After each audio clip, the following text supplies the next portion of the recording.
Welcome to Hairblazers, the podcast where we empower you to disrupt the beauty industry starting with your chair and your salon. You can focus on running your business and tune in here to find out how to keep it moving forward. My name's Naomi. I'm the marketing manager for the Aveda Institute Winnipeg and for the Verde Salon Group. And I am Colleen Lamrad, the Director of Education and Business Development for the Verde Salon Group.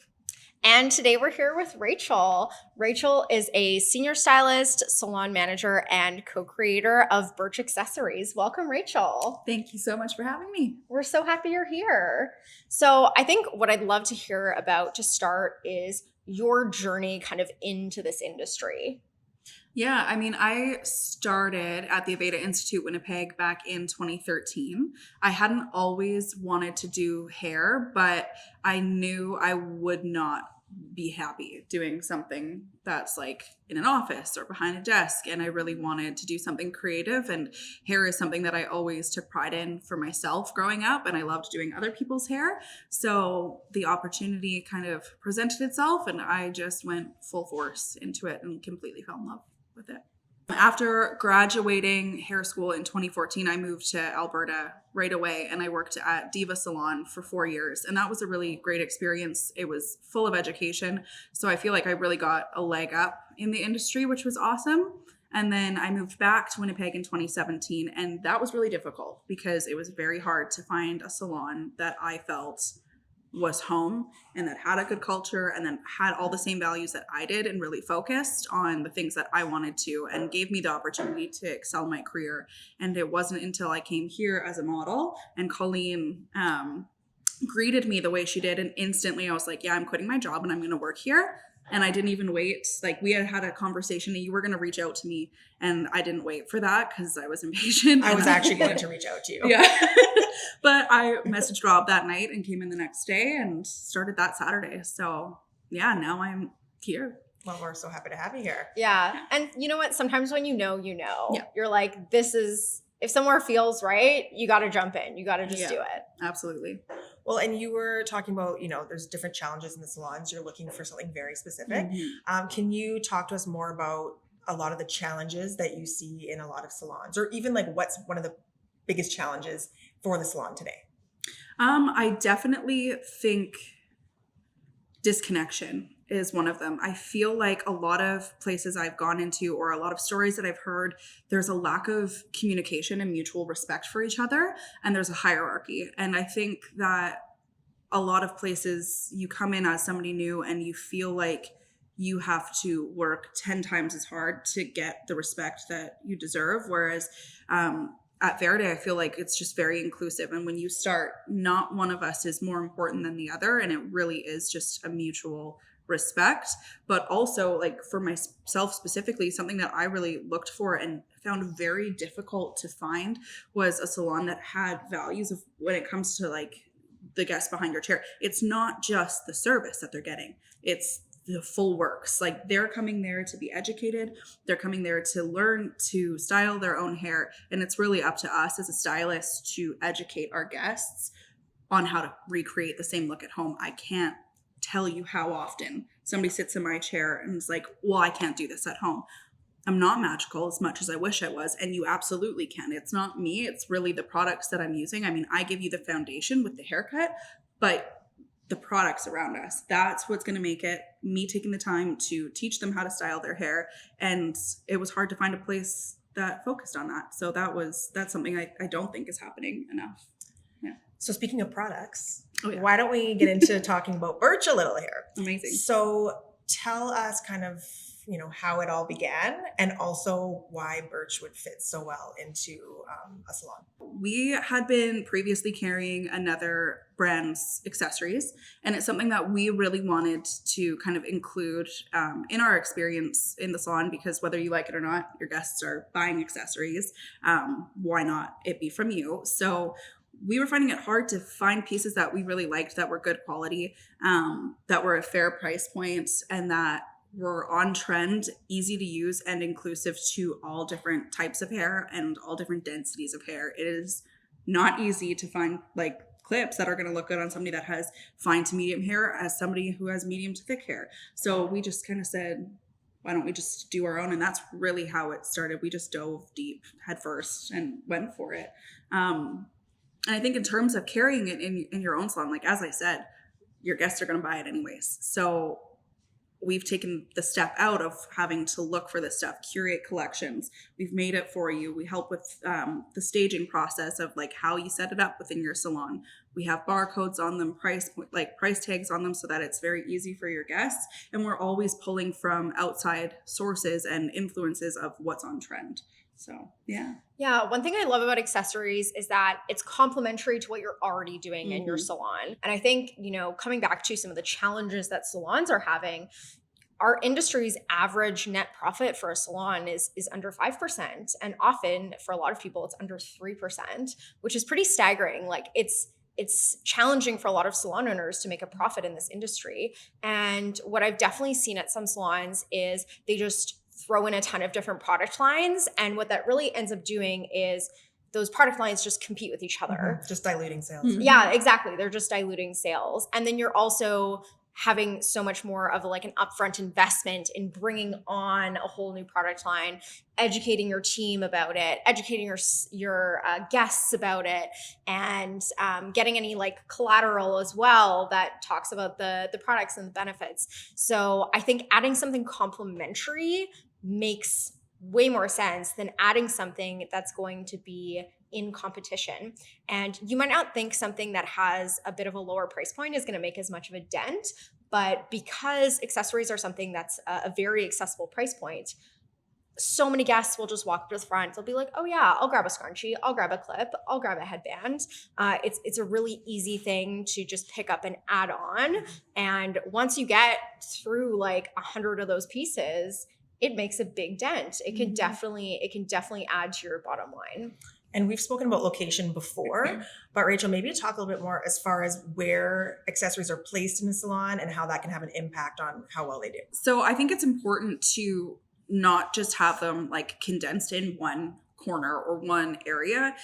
So anytime we have a new product launch, we kind of pick accessories that are complementary to that product and display it with them at the front. So we have a front setup, and I highly recommend doing that. That's something like is central to your retail space where guests can really see it, and that's maybe where you highlight different products. And then as well, just throughout. So if you have something that's like your products that are more meant for smooth hair, have accessories that are kind of aligned with that. But particularly, honestly, our best sellers, we put them right up at the front or the first place that your guests are going to pass. So once they finish their hair service, if you're coming out of your salon floor space and into your retail space, have something there so you can finish off your service, showing them like this would be really great for your day-to-day style. Or if you're somebody like, let's be honest, like so many people throw their hair up into a bun. So if you're that person, like this would be a really great way to make that a more chic style, and it's right there. And then again, just like even if it's a small display right up at the front, that's their last place that they're going. So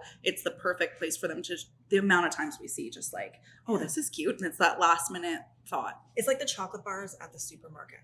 Yeah, 100%. That's I'm just like, I'll take one. And what you? Yeah.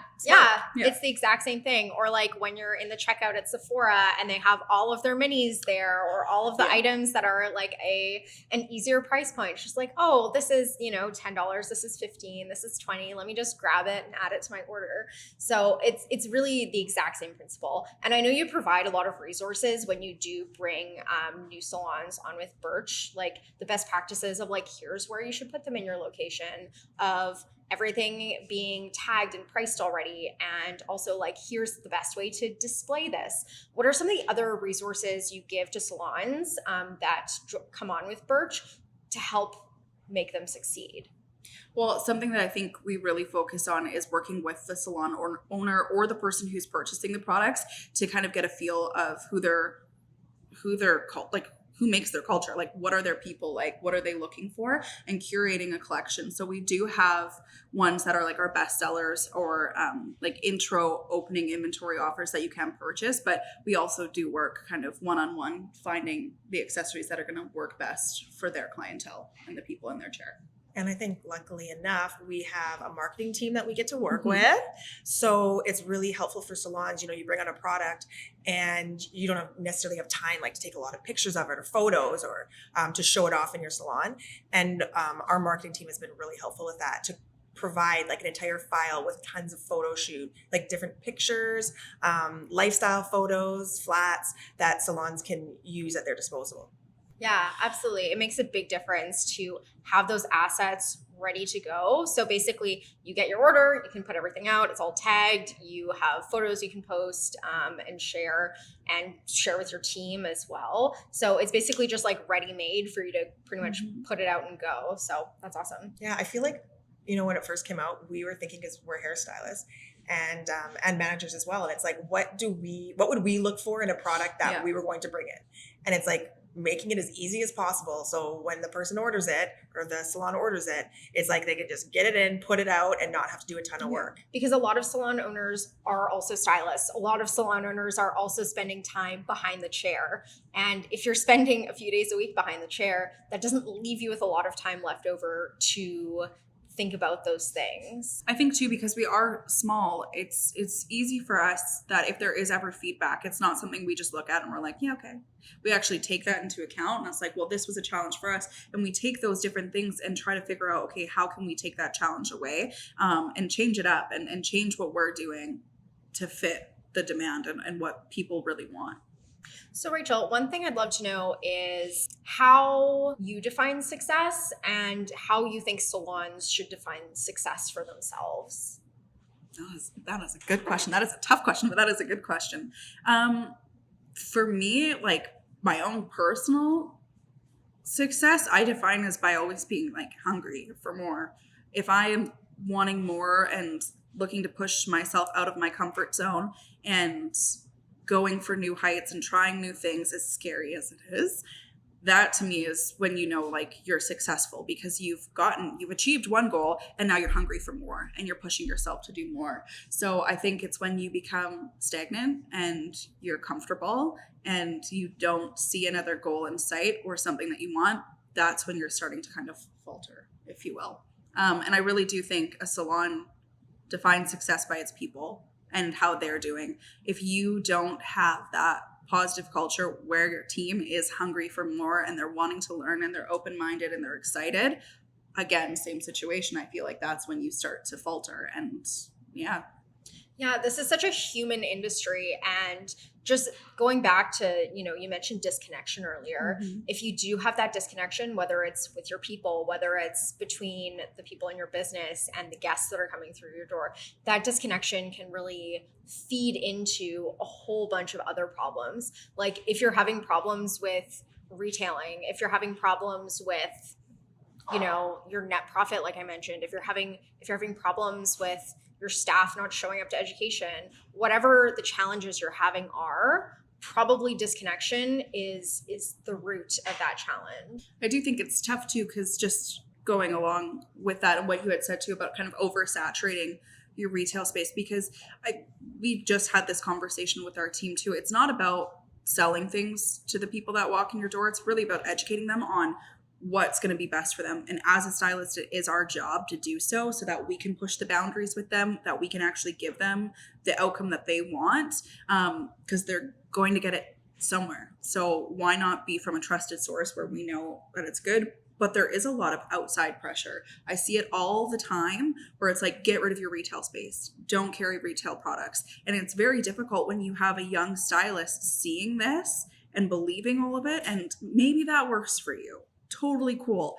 But to me, it's like, it's our job to teach the people in our chair and that come into our space on how to care for themselves, their hair, their skin, all of these things, and to have the resources available to then make it easy for them. Like nobody wants to be like, okay, you should use X, Y, and Z, but go home and find it yourself. Like it's nice to actually have it here. Yeah, I'm definitely a firm believer of retailing in your space. Mm-hmm. And obviously there's a higher startup cost associated with carrying products, having multiple of each things, having even an entire product line. Like that can be very expensive to bring on and to maintain, but it's part of the connection piece. Like if people trust your staff, like if your guests trust the people that are doing your hair. If your stylists are educating on the products that are actually in your space, you're going to sell through them. And like we're just talking about how so many salons have like an under 3% net profit.